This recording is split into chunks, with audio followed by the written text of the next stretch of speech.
And Deb, welcome again. Thank you so much for joining us today. Rukmini, over to you.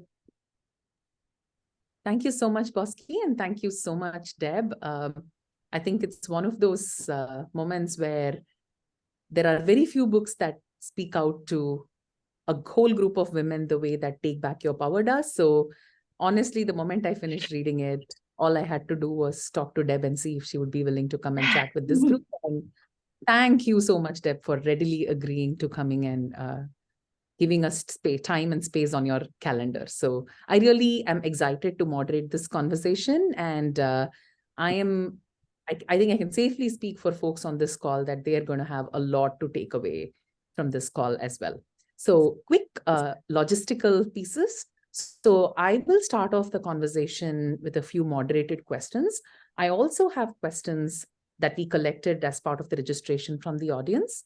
And then depending on how this conversation is flowing or vibing, let us see how, if there are any other conversations that we want to address, we will play it by the ear and take it. As Bosky said, let's keep this as intimate and conversational as it gets. All right, without any further ado, let's get right into it. So Deb, I want to start off with the tagline for your book, right? You said, you can't make this world a better place, but let's take back our power. So in that context, why don't we kick it off by asking the first question, what motivated you to write this book? Why don't you kick us off by talking about your journey, your inspirations, and what you hope that people will get out of this book? What started my journey, and I talk about how I grew up in a small town in the deep South, so in South Carolina, where Nikki Haley is from. Where she said that there was a line through town that the railroad tracks ran through town, and there was black on one side and white on the other. And I grew up in a very similar place where there were very few people who looked like us, in a community where everybody was very, very different. And I just learned through the years that I felt like I didn't belong. And then I entered college and then tech, and over the years, I constantly felt like, I didn't belong and I couldn't succeed. And I know a lot of us have felt that way, where it felt like the deck was stacked against us. And, a lot of people said, well, you're really lucky you made it to the top. But I think that a lot of it had to do with the opportunities I had, the mentors I had, the sponsors. As somebody said, like, not everyone has Sheryl Sandberg as their sponsor, and that's absolutely true. But the thing is, like, you have sponsors all around you. Like, are you cultivating them? Are you curating them? Are you curating your mentors? And I realized that there were a lot of things I got really lucky on, and I want to pay that forward to others. And so a lot of it is why I do these events is I want everyone to have those things. Even if you don't have Sheryl Sandberg, I've had, probably like 50 other mentors and sponsors in my career. And I talk about a couple dozen of them in the book, and they have been just as transformative as some of them have been just as transformative as her. And so I wrote this book to say it's absolutely possible. But a lot of it is you have more power in your hands than you think. Yes, absolutely. Lots of people have different privileges and opportunities, but you can make your own journey. 100%. Along the same lines, I want to ask a follow-up question on that, which was one of the things you called out in your book was after a very tough meeting, you said that Sheryl Sandberg pulled you aside and told, Deb, you have won, you can stop fighting now. And very much in that spirit, right? I think as women in tech, coming with an alternate lifestyle, alternate work style to the most common type of work style that get things done. One of the things that was personally a takeaway for me in this book was how I am not alone in these experiences. We talk so much about problems that women face in tech, but the level of detail, the named examples, the specific incidents, both from your life and others' lives, it really felt like it was a hidden sisterhood that I found, right? Like when I was reading your book. When did you realize that larger pattern? Was this kind of common knowledge as you were even writing that book? Or did you actually go discover these as you were talking to more women as part of these book tour? This was one of the very curious questions that I had. Well, there's two things. One is if you can't afford therapy, you can write a book, because it forces you to process and reshuffle all of your experiences to the light of what have you learned. And I think a lot of times, we don't really think about our experiences in the way in a narrative. We just think, oh, that happened, right? But when you're writing a book, you're forced to go, what did I learn from my experience and what did I take away? And I've had, by the way, the opportunity to have a career coach for many years, and that really helped me process a lot of this. I talk about her in the chapter about, carving your own path. She talks a lot about her own journey, and Katya has really helped me with that. But, it is, each of the takeaways from your own personal experiences, as you get older, you look at them differently. What you learn in the moment and what you learn 5 years from the moment Cheryl tells you that you are super defensive and aggressive is like a very different thing, because then you see it in other people. Like, I was coaching somebody and I told this woman I was coaching, and I said, I think you need to hear the advice that Cheryl gave me. And this person said, but I've never seen you be very combative. I've never seen you be very aggressive. And I said, that is because she gave me this feedback, or she gave it to me years ago, and I've had a chance to process it. And so now I don't do that anymore. But it took me a long time. Even after she said that, I was super defensive. Like, what do you mean? Why would you say that?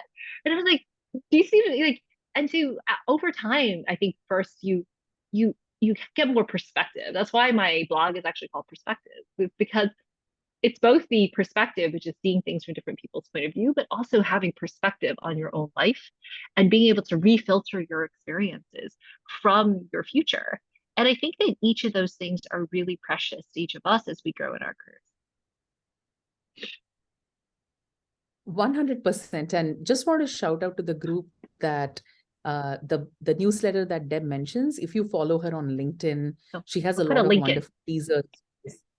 Fantastic. Okay. Yeah. Thank you. Definitely follow that. I follow that myself and strongly encourage people on this group as well.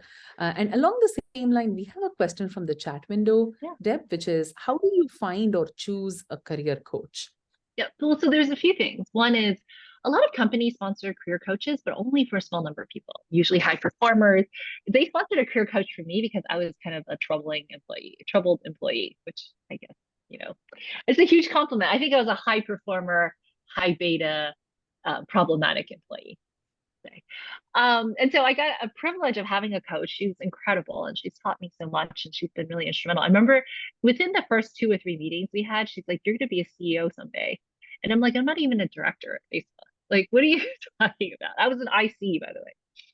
So, but she's like, "I can see in you the raw materials to be CEO someday." And I was just like, that's the thing. And so one part of it is that not everyone has the privilege of having a coach.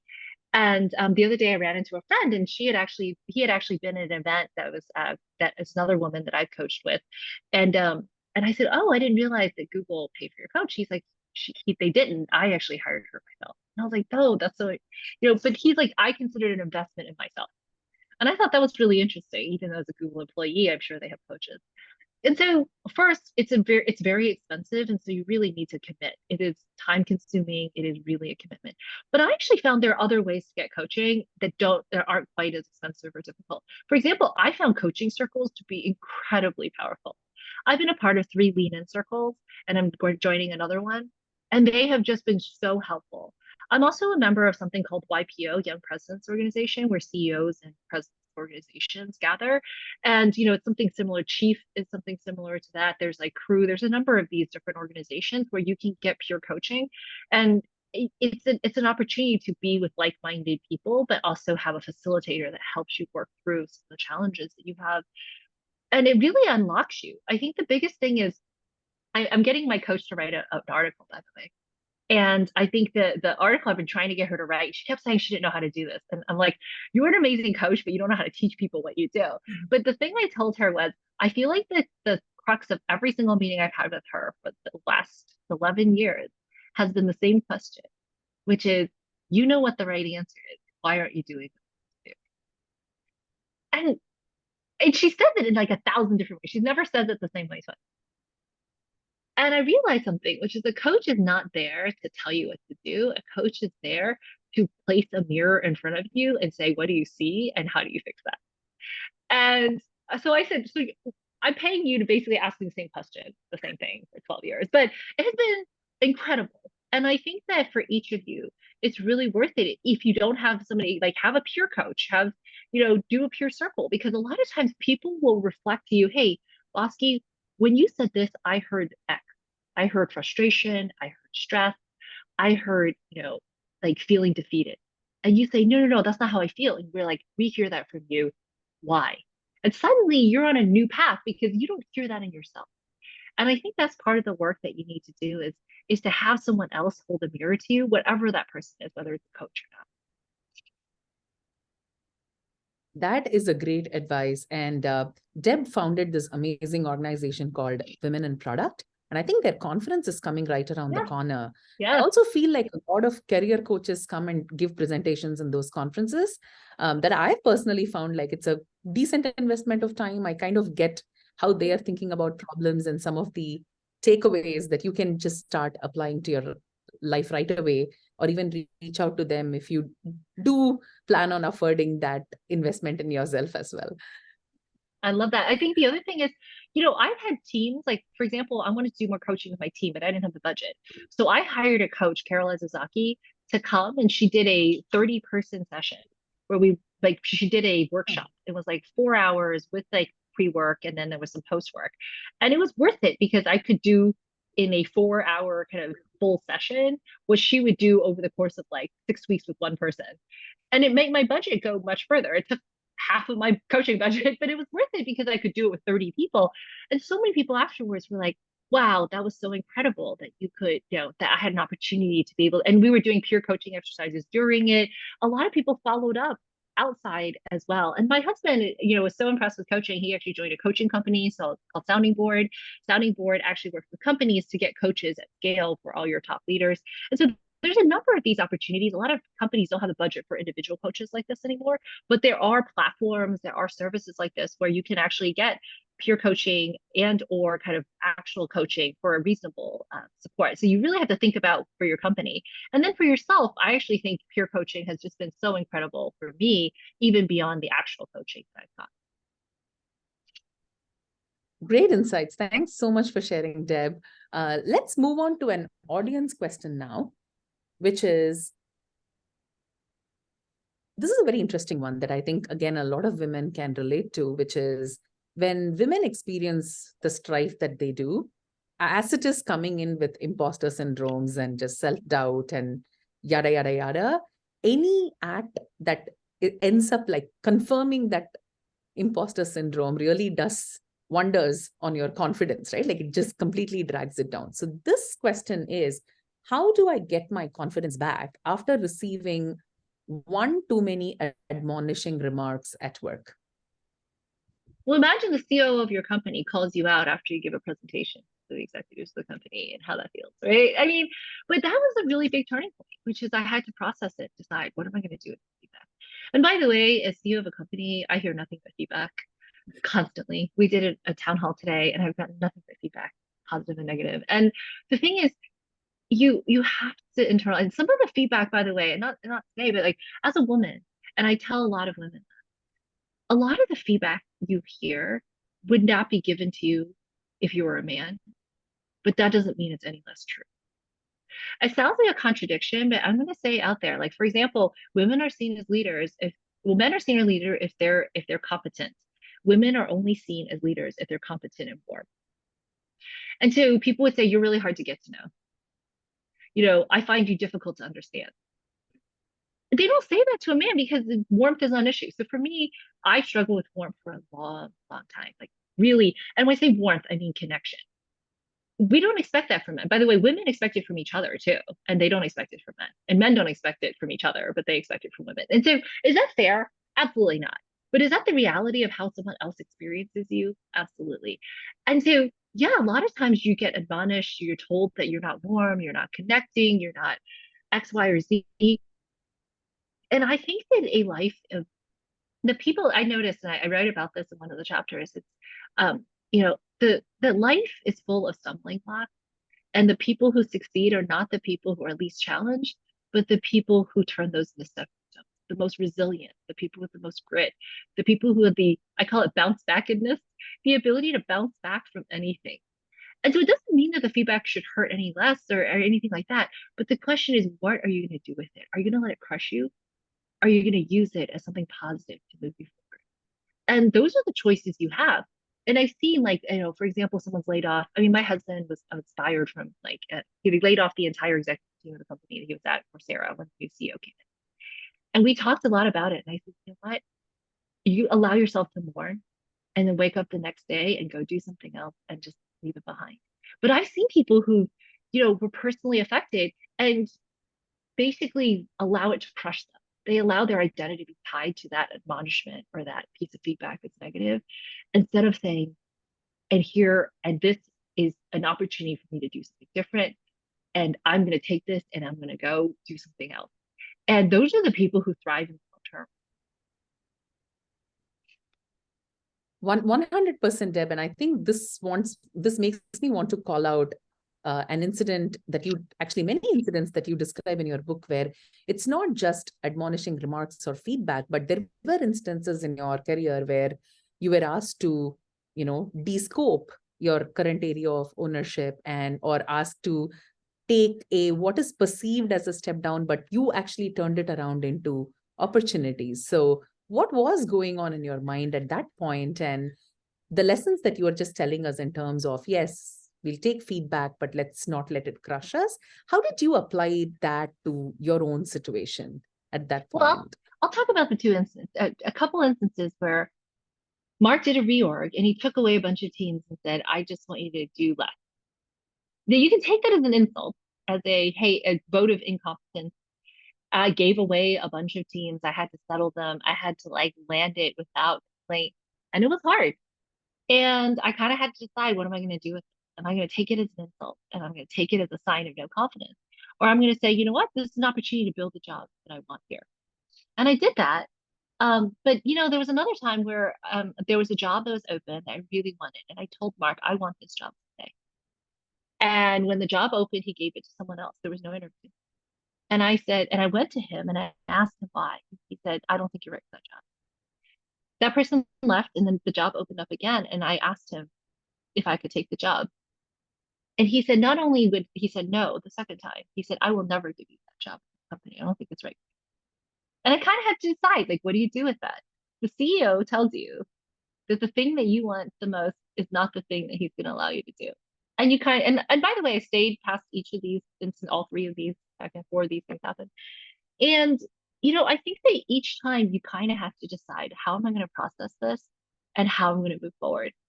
And I decided I was going to create the job I wanted, or I wasn't going to stay. And so I did. I took the teams I had, I reformed the teams, and I did the things that I really wanted to do. And I achieved the things I wanted to do in the company.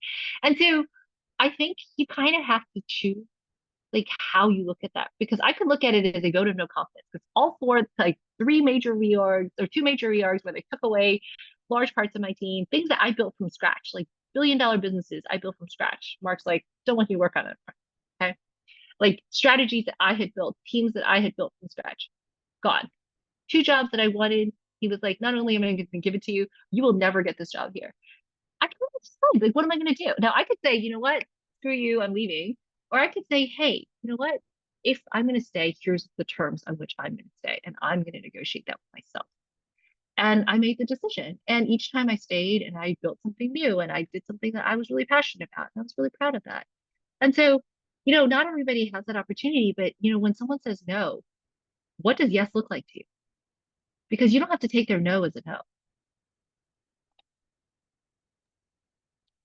That is such a fantastic perspective, especially given the current macroeconomic conditions where so many things are outside of our control, and all of us on this call are bracing ourselves for changes of every single order.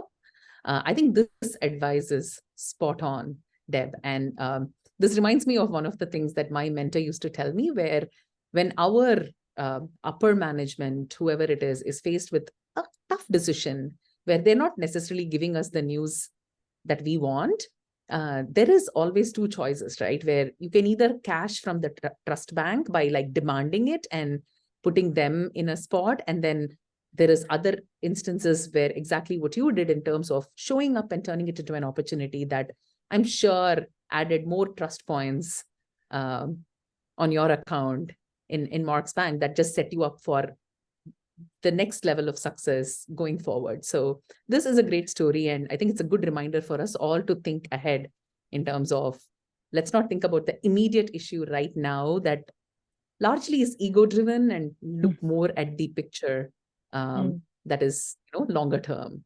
Thank you so much for, again, sharing all of these very honest stories. I think there was a message in the chat in terms of how do I move forward when my organization's verticals have changed and don't align with my personal values and also don't support my career growth. I think you addressed the career growth aspect of it, but what are your thoughts on kind of the personal values alignment and how do you typically parse conflicts when they align with your values?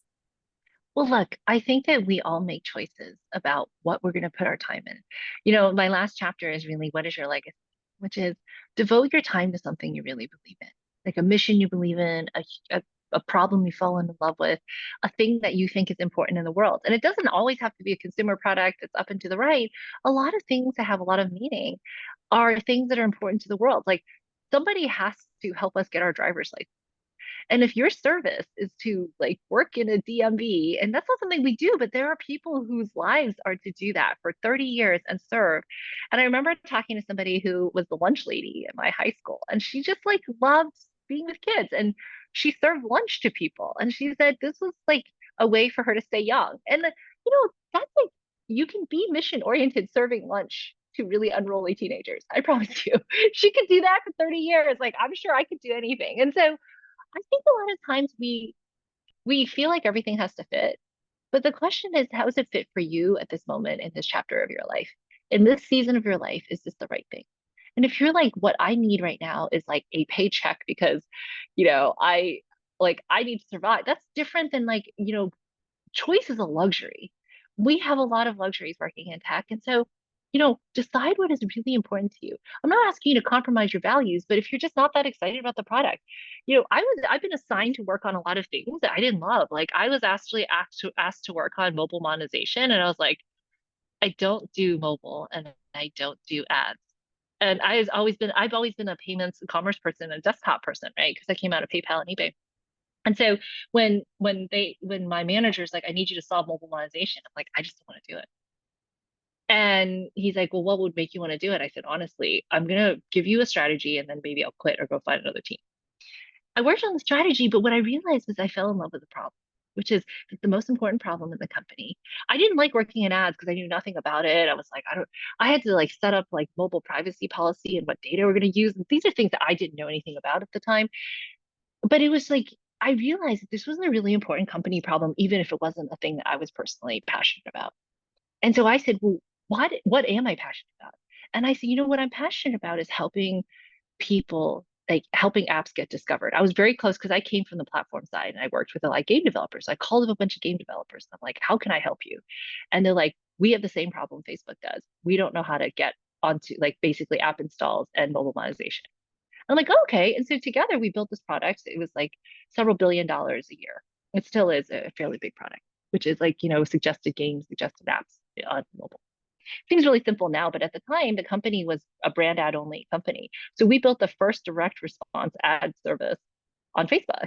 And we did it not working in the ads team, it was like 2 people assigned to do this. So VJ and I just were designed to do this, and suddenly we were doing it. And we built this thing with like a couple other people and a borrowed data scientist. And it was at that point, like at some point, 15% of the company's revenue. The point is, if you ask me like how do I feel about ads, I honestly was like, I don't know, like internet ads seem really bad, And so I said, well, what if I made ads good because we were suggesting people apps that they like? What if and so I changed the story in my own head and I had to like rethink, what if it's not like selling things I didn't like, but it was like, I love games. I used to run games, help build the games team. So I was like, what if I help game developers get discovered on mobile? And suddenly you can change there's some things that I would just never work at a tobacco company. I don't drink, so I would never work at an alcohol company. So there's some things that are beyond the pale, but I got myself to fall in love with like mobile ads, which I'm surprised about even to this day. And I led that product for about 7 years or so. But the point is, you have to figure out, is there an angle that I could love here? Is there a problem I could solve? And if there's not, it's absolutely okay to find something that's a better fit for you. I honestly felt like I had to take back your power moments. So thank you for sharing that story, Deb. Speaking of conflicts, and you talked about peer circles, I definitely am fortunate enough to have a great group of peers that I learn and continue to grow from. I see one of them, Amy, is on the call now as well. And if I were to word cloud the topics that we talk about, the biggest font will be on manager. And it's so amazing as to how I would probably end up talking about my manager even more than how I would talk about my significant other at this point, right? So speaking of, you had another great story in your book about your relationship with a particular manager who became your manager after being a rather contentious peer. And well, he's now what the CTO of Facebook, so you can look him up, Boz, but as you didn't read the book. And I was just talking to Deb about this right before this call began as well, is I work at Meta also, and there is Deb's note about the story in one of the internal notes, and it was one of my favorites as I onboarded to Meta, and it's actually amazing about how unfiltered that story is, as good as it gets in her book, and that is a great testament to the kind of relationship that Deb built with Boss, right? So question on that, Deb. A manager relationship is something that I think pretty much all of us on this call have great stories about, as well as horror stories about. And the tricky thing about this relationship is, come what may, there is an imbalance of power in this equation, right? So when you navigated that relationship and got it from a rather murky place to a really good place, what I want to tease apart is, how did you feel about that imbalance?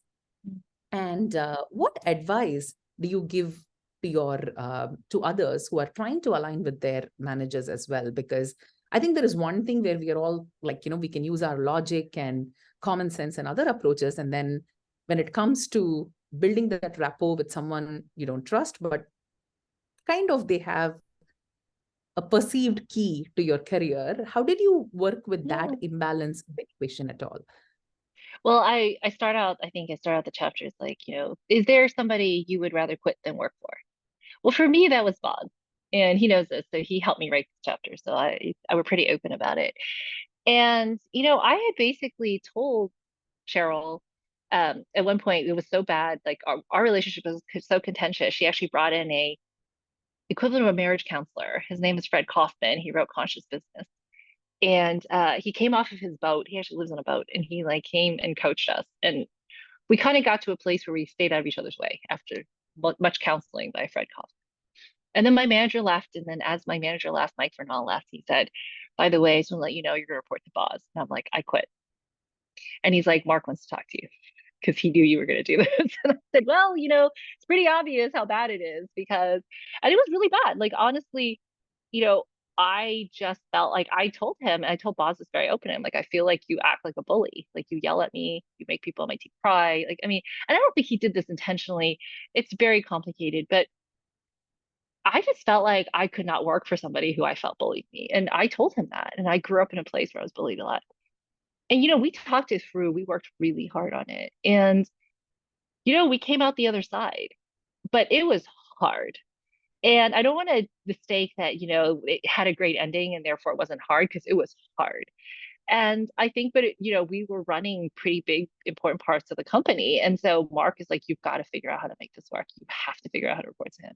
Like, okay. And I said, look, I'll give it 3 months. And then if it doesn't work, I will resign and I will settle the team. And that was it. And so we gave it 3 months, but we had a contract. And so the bigger thing is that if there's a lot of friction and contention with your manager, you feel it every single day. It is like a cloud hanging over your head, and it's like an axe hanging, it's like you just feel like something terrible is going to happen because there's no trust. And to have someone have that much power over you for whom you have no trust, that is a very dangerous and very uncomfortable place to be. And so, but that happens, right? Because two people have very different perspectives of what is important or why they want to work together.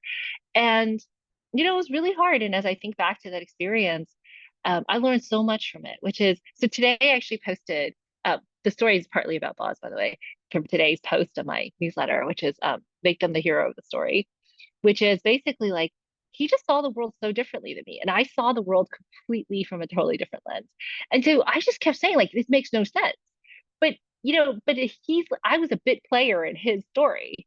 And so, of course, it makes sense because I was like, and I explained to him, I'm like, I feel like I'm just, a peripheral character in your story. And so it took me a long time to really understand that to center each other in our own stories helped us to find perspective and to work together. And it took us a lot of effort. And I think, in the end, we found a way to work together. I actually really enjoyed working with him. I learned so much from that experience. And he was a great ally, honestly. But he frustrated the freaking heck out of me. And so I saw him at a party the other day and he was like, we took a picture together and we sent it to our friends because it's like, it's just so it's so nice to actually feel like you can be an ally with somebody for whom you had such a difficult relationship. Not every story works out this way. Not every story is easy. But if you have somebody on the other side who's willing to really think about it and work at it, it's possible. 100%. And I think this person has a question to the last point that you mentioned, which is, when do you know it's time to move on to something new or different as you look for continued growth? Or I think all of your stories had an amazing, inspiring value of you stayed there, you turned it around, you saw the success story of it. Were there times, to this person's question, when do you know it's time to be done trying and actually move on? Can you talk a little bit about that? I think what a lot of us use something we call strategic ambiguity, and I've written about this, which is we would rather not know the answer, so we don't ask the question, right? So imagine I said to Gloria, hey, Gloria, are you going to promote me this next cycle? Now Gloria has to say yes or no. And if Gloria says no, I suddenly am put in the position of leave or stay, right? But I actually think that's great. By asking my manager the question, because somebody said, well, I did what you said. I asked my manager and they told me that I wasn't going to get promoted. In fact, they would never put me up for promotion in this role. And I said, that's amazing. Do you know why? Because now you have an answer. You can go find another job and no longer work with that manager because they don't see the magic in you. They don't see what makes you special and they're not going to support you. That is a great answer because it's clarifying. And now you don't have to fight for their approval. And they were like, whoa, I never looked at it that way.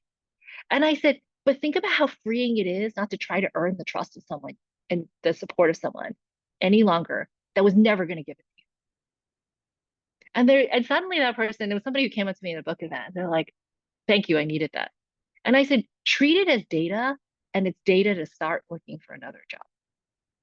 And I think sometimes we are worried about the answer. So we'd rather not know. We'd rather wonder if Gloria is going to promote us rather than ask her to just tell us what the career path is.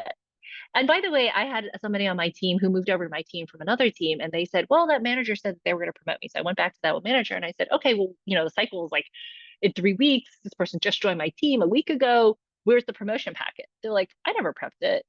I don't think they're ready. And I'm like, are you freaking kidding me? So then I went to HR and I said, hey, what's the process to promote this person? And they said, well, they never even pulled the data. So how would this person wouldn't be eligible? And I was like, are you kidding? So the thing was, they never had a direct they had this kind of obfuscated relationship. And finally, I put together the packet in 3 weeks, and it was really hard to get through because they didn't really work for me for the most of the half. But I went to bat for them because I really wanted them to stay. But if somebody doesn't have your back, why are you working for them? And sometimes we accept it because we're like, well, if we just tried harder, or maybe you just need hey, it's absolutely okay to have them say, you know what, you are not on my radar. I will tolerate you on my team, but honestly, you're not going anywhere. I wish managers were more direct.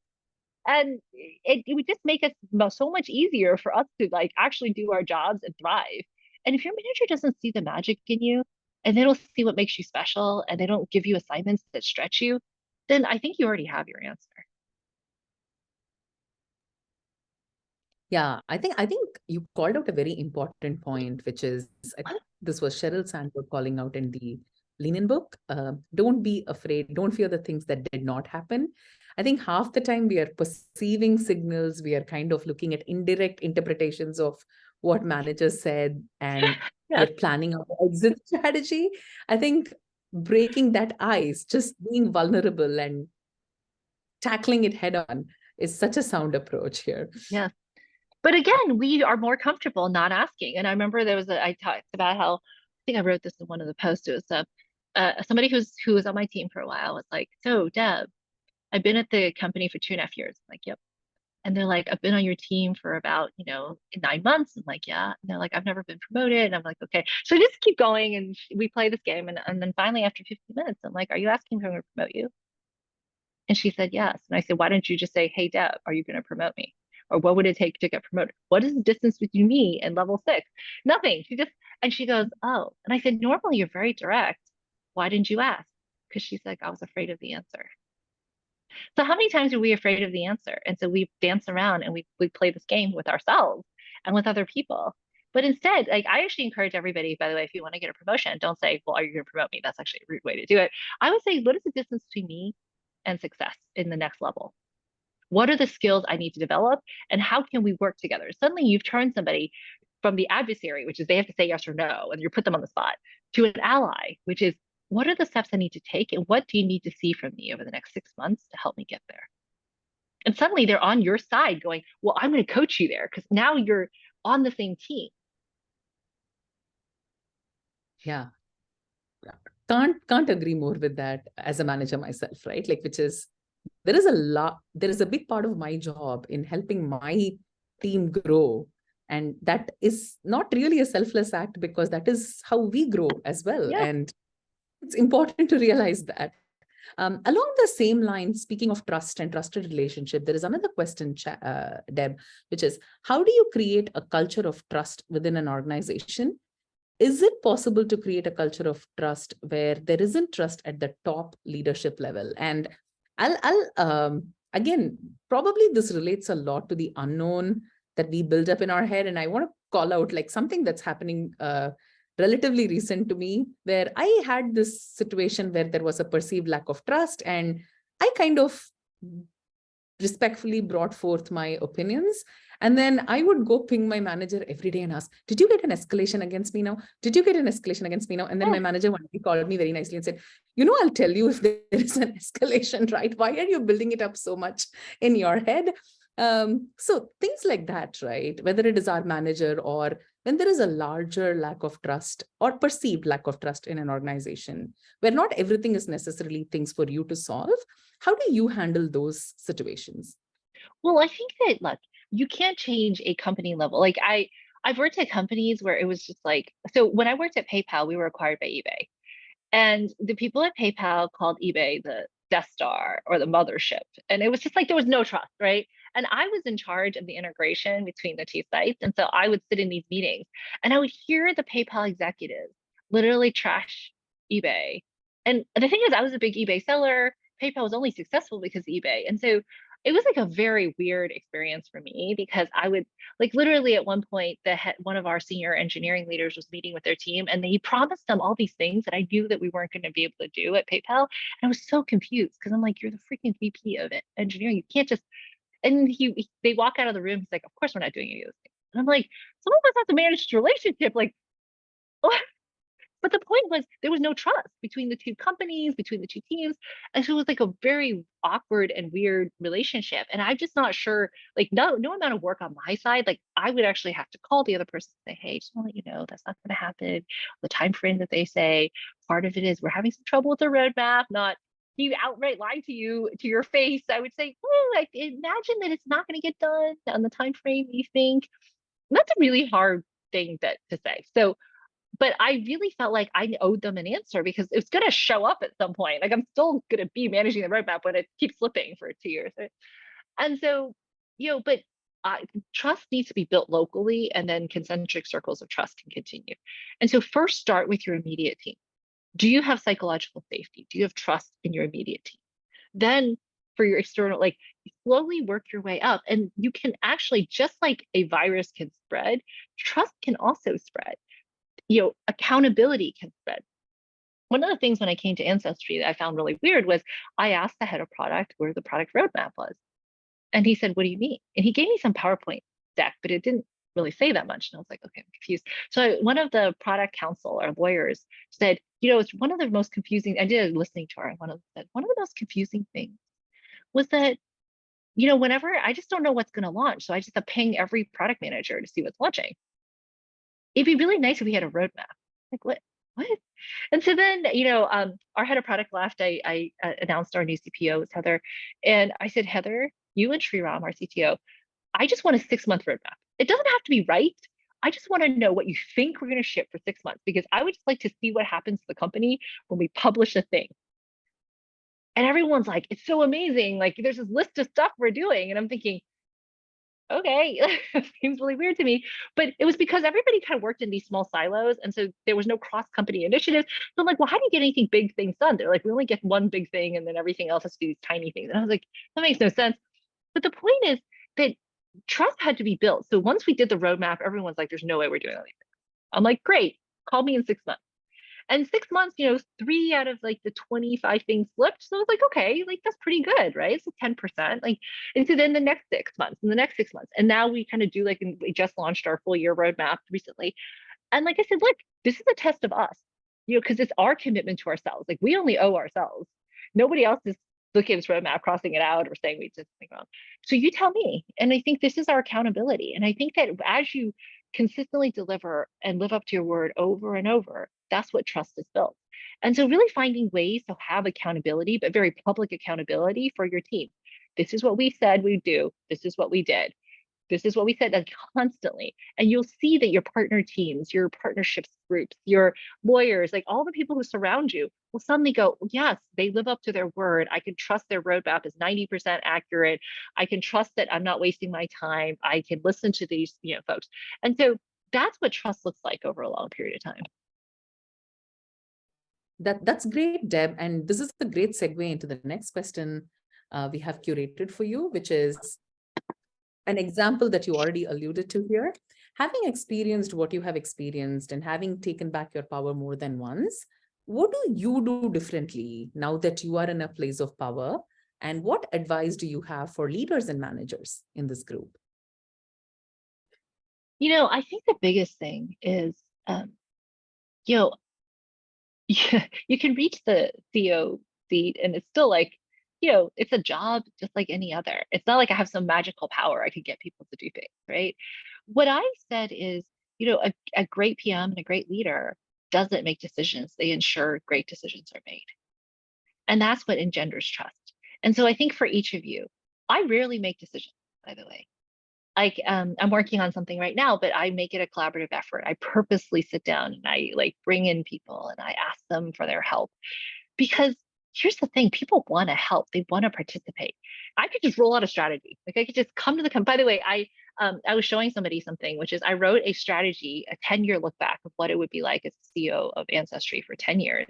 And I pretend to do an interview at the end of 10 years. And I wrote this before I joined the company. I had no idea what the company was like. I'd never been in the building. I had literally met a handful of people at the company, had no clue what was like. And I decided to write this because I wanted to see if my hypothesis matched what I heard when I got there. And so I showed it recently. I showed it today to my general counsel. And he read it and he's like, it's amazing how close it is to what we've done. And I said, I wanted everybody else to think it was their idea too. Because what I said was, Ancestry, we built Ancestry for All, which is a much more inclusive product. We went from me to we, so it's a solo product to a community-based and family-based product. So all the things, and he's like, I see in here. And I said, look, I didn't edit it. I wrote it in February 2 years ago. I joined March 1st. And he's like, it's amazing how much of this became what we ended up doing for the last 2 years. And I said, did you ever feel like I imposed it on you? And he's like, no.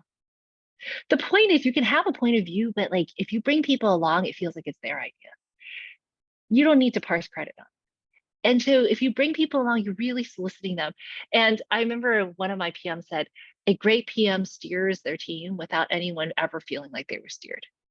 Because you're just giving them the information, you're setting them in the right direction, you're setting navigation, and suddenly it's very clear where you're going to go. And you don't need to tell anybody anything, they just go. And I think that that's something which we need to do more of, which is the soft power rather than the hard power. Because it's very easy for me to tell the company, here's the vision I want, we're going to roll this out. I didn't do that because I didn't have the credibility to do that. In the end, but this was my hypothesis, but I did listening tour. I did a a roll up of the listening tour, and a lot of themes were very similar, but I was wrong on some stuff too. And so I think that, you kind of giving yourself permission to get help, but then also giving other people permission to help you makes them feel the same level of ownership. That's amazing. I think if you are hiring in Ancestry, I'm sure a lot of applicants from PMDojo just got their sales pitch. All right, but I can already see what an amazing place it's going to be to work on. One question, which I can totally see how this is a very classic question for a women's group. This says, do you feel that there is a tipping point between owning your power and being seen as arrogant? When does confidence turn into arrogance? Said no man ever, but well, I would say I probably am more powerful today than I've ever been, but I'm probably less arrogant than I've ever been. But it's different than what you think, because I feel like earlier in my career, I felt like I needed to know the answer. And now I don't feel that insecurity. I feel like I can have other people give the answer. And I'm like, yeah, today I had this idea. I was like, we should do this thing. I worked with my engineer. And today my product manager was like, I was kind of insulted that you thought it was his idea because it was my idea. And I'm like, it was absolutely your idea. And it's like, it doesn't matter. Who cares? Like, who cares, right? And so I just have less of that than I ever had before. But when you're in early in your career, you feel like you need to stake your claims much more. A lot of taking back your power now for me has very little to do with like claiming credit. It's about like actually achieving the results. I think early, especially when you're an IC, you're trying to like, someone took credit for X, right? And like, you get really upset. But I think as you go further and further up in the organization, it becomes less of that, right? Because your influence is so much more about your connection with other people, your ability to get things done. You realize, somebody said like ideas are cheap, execution is hard. And that is absolutely true. And so one of the things I encourage is to really say, like, who cares who got credit for the idea? It's not like, if you actually look at so many, it's like Amazon, there was e-commerce, like eBay existed before Amazon, right? But they're much better at it. Like Stripe existed, after PayPal. It doesn't mean that payments is new, right? And so, iterations, like you don't have to be the original idea generator. You could actually be a fast follower, but are you doing something that, where people see that you care? Because that's more important to them than who gets credit. That is a great distinction, right? Which is feeling powerful doesn't mean you are feeling arrogant. And trying to bring in your own style, which I definitely saw glimpses of that in Deb's book, not just with her stories, but with stories of other amazing women coming from such different backgrounds. I think that's a great source of inspiration for ourselves, that we don't need to change who we are to take back our power. And that was definitely one of the key takeaways for me, at least. We have 7 minutes left, and I want to make sure that given these macroeconomic conditions, I want to ask one last question, which is, now that there is a larger market force that's driving us, and things like layoffs or redeployment are becoming more common than ever, to the point where I pretty much get a heart attack before opening my LinkedIn feed. What advice do you give to people who are in these uncertain times, especially who are impacted by some of these changes, and how do they bounce back? Well, I think first, it's, what I said earlier, which is layoffs aren't personal. They're often done by people really far away from your work. It doesn't mean that you're a low performer or that something is wrong with you.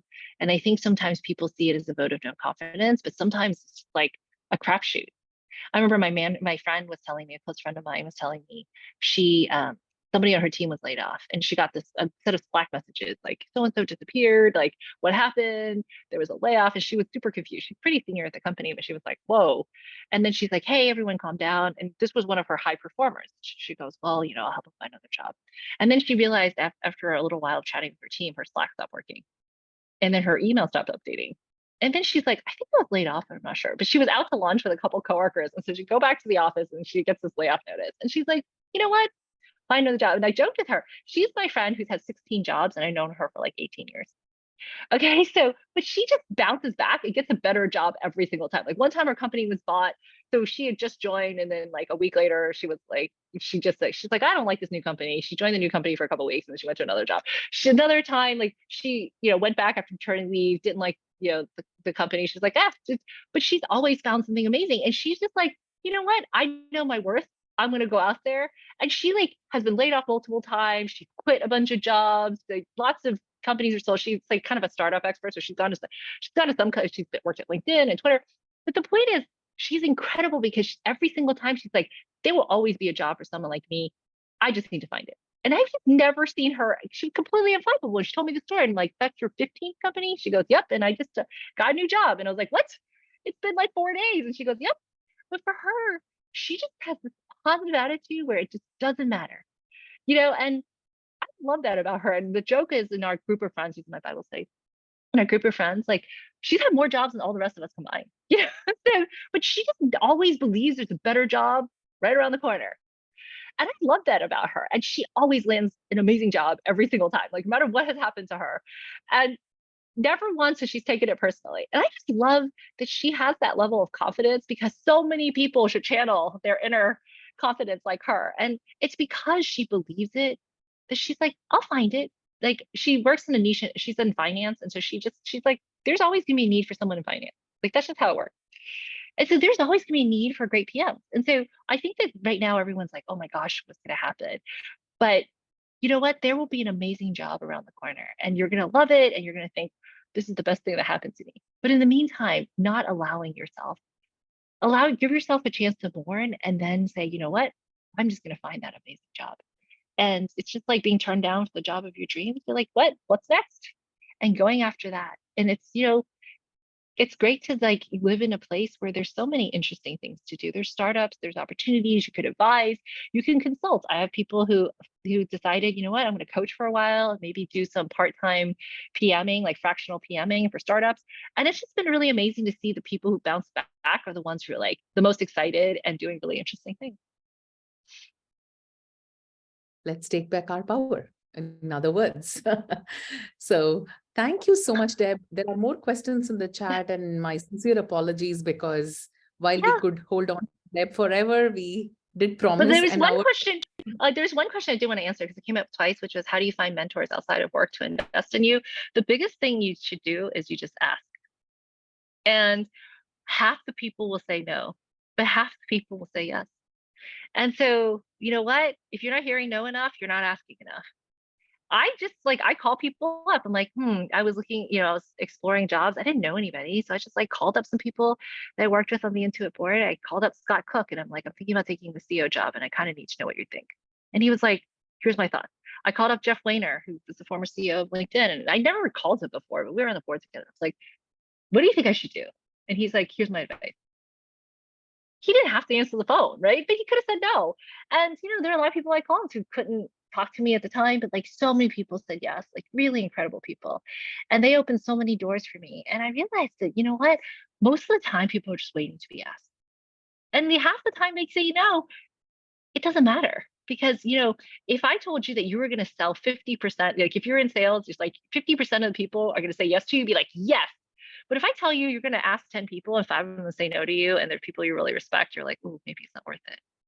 But like, look at it from a different perspective. If you could land 5 sales out of 10, that would be amazing. So ask, absolutely ask.